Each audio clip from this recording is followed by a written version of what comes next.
ও মাই god, Karachi কিংসের বিপক্ষে কেমন ব্যাটিং করলেন বাংলাদেশের লেগ স্পিনার রিশাদ হোসেন।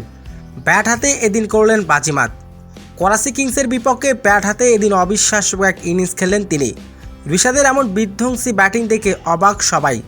দর্শক, বিস্তারিত থাকছে ভিডিওর প্রতিবেদনে। পাকিস্তান সুপার লিগ পিএসএলে বল হাতে বাজিমাত করেছে বাংলাদেশের এই তরুণ লেগ স্পিনার।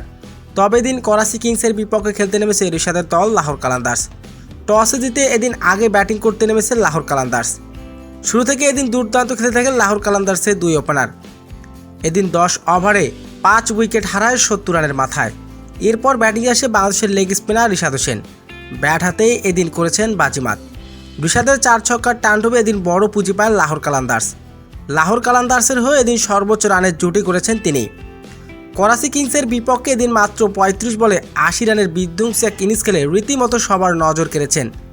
বল হাতেও করেছেন এদিন বাজিমাত। আর এদিন নির্ধারিত 20 ওভারে 9 উইকেট হারিয়ে 190 রানের লক্ষ্য দাঁড় করায় লাহোর কালান্দার্স। আর এদিন ব্যাট হাতে বাজিমাত করেছে বাংলাদেশের তরুণ এই লেগ স্পিনার। তো দর্শক, রিশাদের এমন বিধ্বংসী ব্যাটিং আপনার কেমন লেগেছে? দর্শক, জানিয়ে দিন আপনার মূল্যবান মতামতটি কমেন্ট বক্সে।